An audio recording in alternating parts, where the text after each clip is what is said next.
Hi everyone, say hi. Hi. So in piano, and when you're in the lower grades, we teach you the 4 basics in music. So number 1, we all have to keep in time. And that falls under the rhythm, okay? In time.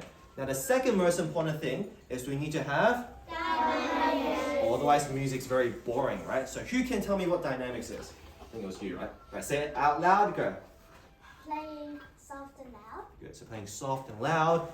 Some other stuff, the crescendo, and then the decrescendo. Good. Now the next one, I'm curious if you guys know what it is. So articulation is really important. Who knows what it is? Blake, go.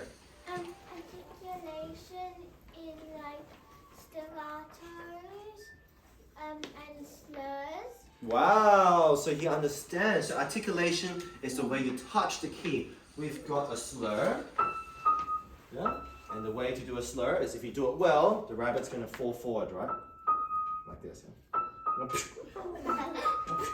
Yeah. If you do it wrong, it's going to fall off, right? Do it wrong, go up is wrong as well. It has to go forward. Correct. Yep. Now staccato, it should go where? Up. Up. You Yeah. said down. Up. Yep. That's short. Okay. And then the legato, it shouldn't move anywhere, right? It shouldn't fall off. Okay. Good. And then the last thing we have to know is something called phrasing.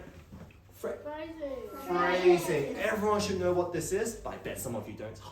So who here knows what phrasing is? Okay, what's phrasing?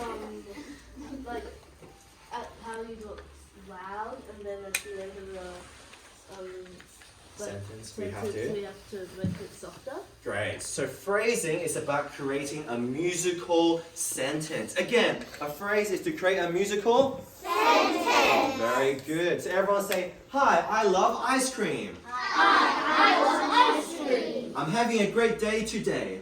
I'm having a great day today. Great. You know you're not speaking properly if you say, I'm having a great day today. Right? Sounds weird, right? Because I accented the end. So when I'm playing music, it's the same. Yeah, it sounds funny, right? So ready? I finished, right? But imagine if I didn't do that.